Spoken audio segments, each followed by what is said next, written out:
Hey Flock, Mike here from Epic Duck Studios, and welcome to another Marvel Crisis Protocol painting tutorial. Today I'm going to be working on Daredevil, and I'm going to be using the 90s Spider-Man cartoon as my reference. Daredevil appeared briefly in that show and had a very unique appearance that I really want to capture because it fits in with how I'm painting a lot of the Web Warriors. If you've seen my Venom tutorial, this is going to feel a little bit familiar.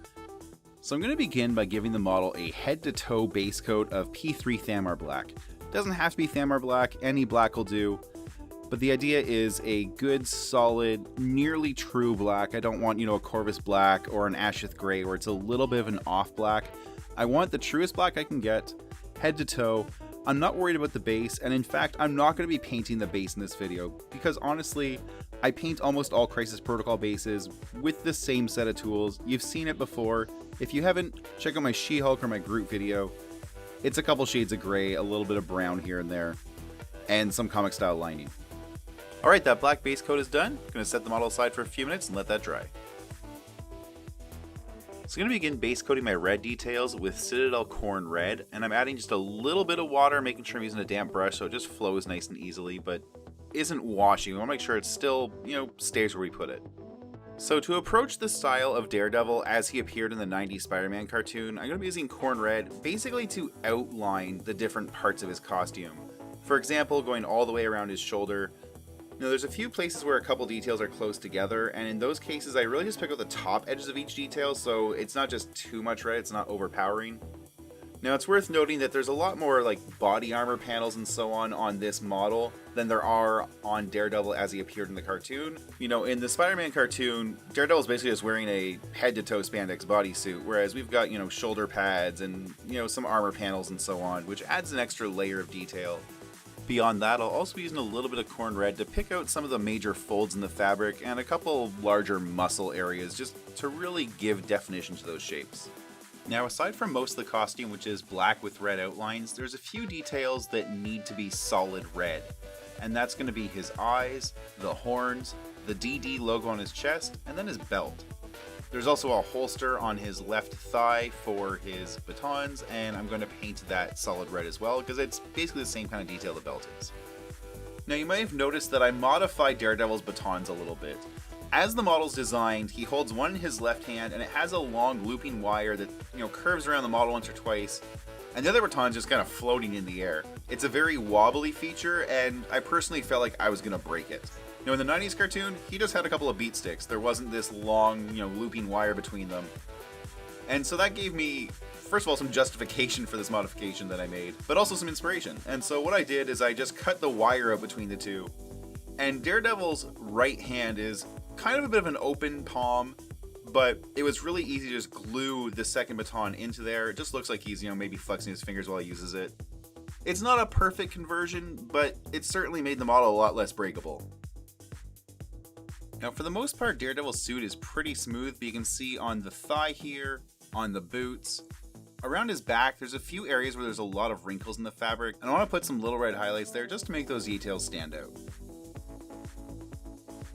When adding the highlights to Daredevil's hand, I basically want to just pick out the fingers, leave a little bit of black between each one so they're clearly distinct, and then paint a few small red lines across the back of the hand to give it a little bit of a folded texture. Now, one of very few details in this model that's not red or black is the open part of Daredevil's mask. So that's going to be his nose, his mouth, a little bit of his cheeks, his jaw.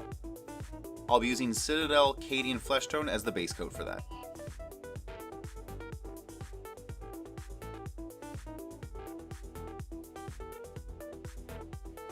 Next up, I'm going to be adding some highlights to the red details using Citadel Mephiston Red. This is a little bit of a departure from the style of the Spider-Man era artwork, where there was just one shade of red and black, and that's it, just those two colors. This is sort of a concession to the tabletop miniatures art form, where we want to use highlights to draw attention to the pose, the dynamic, the fluid nature of this model, and really help create a sense of movement. So the solid red objects, that's his belt, the holster for his batons, the DD logo, and his eyes, as well as the horns. I want to make sure I paint them entirely with this brighter red. Now with the holster, I leave a little bit of the deeper red showing because it's a little more dimensional than the other parts. But for example, the horns, just straight up brighter red.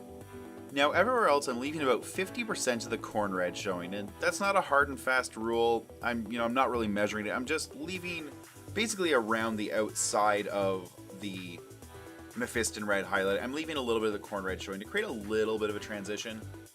And areas that I want darker, that's like the underside of the legs, the back foot, things like that. There's a lot of areas where I'm just not bothering with Mephiston Red at all. I'm kind of treating it as a highlight, even though the red itself is kind of meant to be a highlight on black. I do want to add some extra levels of depth to that highlight, more as a respect for the tabletop miniature format, right? I want it to have a really good table presence, a really good table read, and so these brighter focal point highlights help a lot with that. You can see though it doesn't take a lot of this brighter red to really make the model read brighter because it contrasts so well against the black.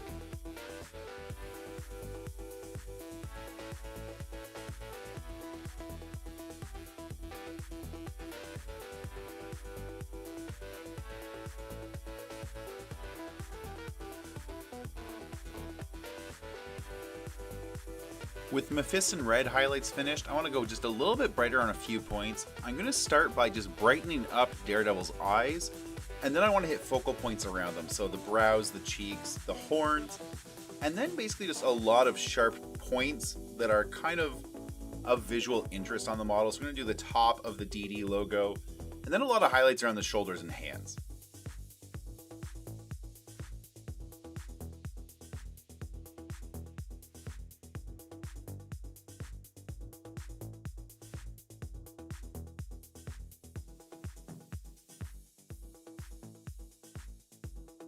Now I'm adding a little bit of a highlight to his left knee here, and what this does is this just helps exaggerate the pose on the model. By creating a bright point here, it kind of draws it into the eye and makes it feel like that leg's in motion.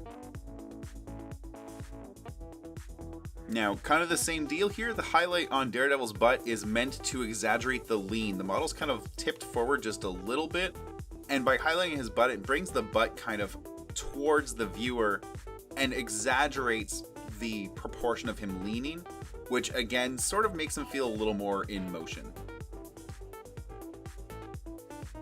The rest of these bright red highlights are pretty much scattered across the top of the model, focusing on the wrists, the arms, the shoulders, and really just kind of tightening up the red highlights that are already there. Now I'm going to come back to working on the exposed part of Daredevil's face with some Citadel Kislev flesh. Now this Kislev flesh highlight is going to end up coloring most of the skin. What I'm trying to leave behind is around the edge of the mask, the sides of the nose, underneath the nose, between the upper and lower lip, and underneath the bottom lip. Almost everything else is going to be brightened up here. You can see I'm working on the cheeks, the nose, the upper lower lip, the chin, pretty much everything.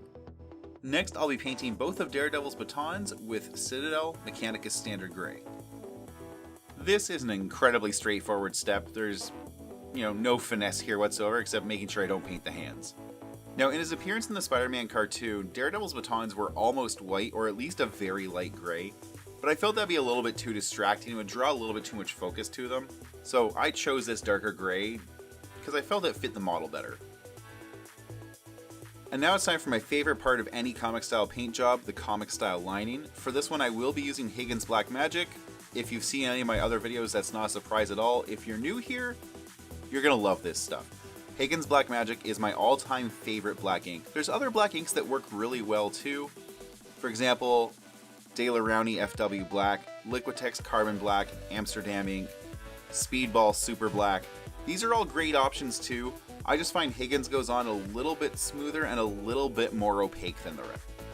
So the first thing I'm doing is outlining and defining Daredevil's eyes. Because they're red eyes inside of a red cowl, I want to make sure there's a nice black line around them to set them apart. Following that, I'm outlining between the exposed skin and the rest of the mask to make sure it's got a nice crisp line.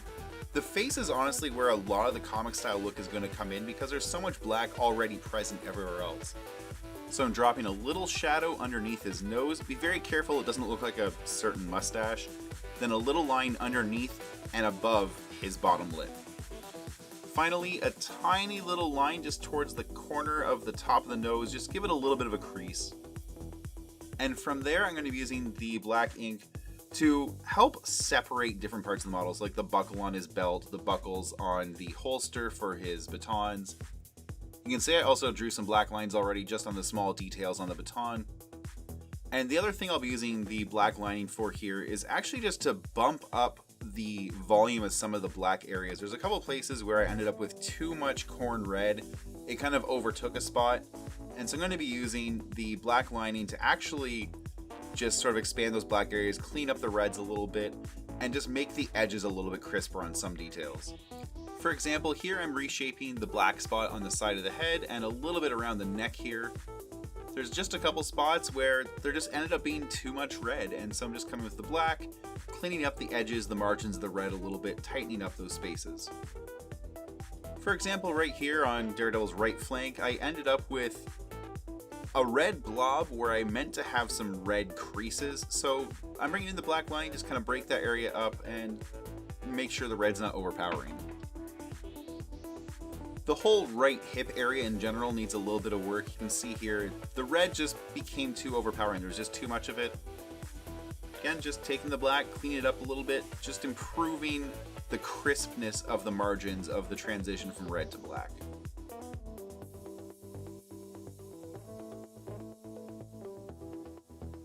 Around the wrist, there's a little bit of a cuff, and I'm bringing a black line around both sides of it to make it appear like a separate, distinct detail.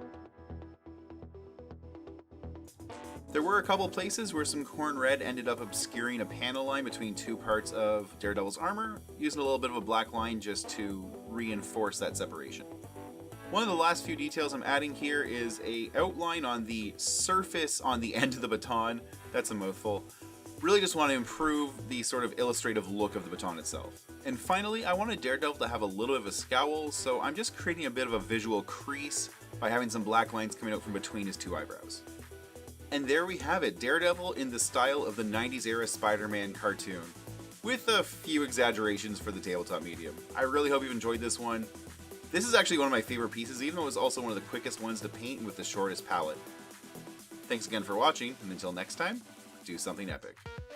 I just want to take a moment and thank everyone who has supported the creation of this video and many others over the years. My patrons over at patreon.com/epicduck, my Twitch subscribers, and just my loyal fans. There's been a huge outpouring of support, especially for comic style painting, but just everything I do in general. There's people behind me. I can't do this without you. I appreciate it so much. Everyone, your names are all over here. You know who you are. Everyone who's helped make this happen over the years, who's kept food on the table, kept the roof over my head, kept the lights on, kept the stream going. I appreciate each and every single one of you. If you want to join the flock, you can do that at patreon.com/epicduck. $5 a month gets you access to some behind the scenes stuff, gets you the unedited versions of these videos, PDF guides, and my eternal gratitude. Thank you so much.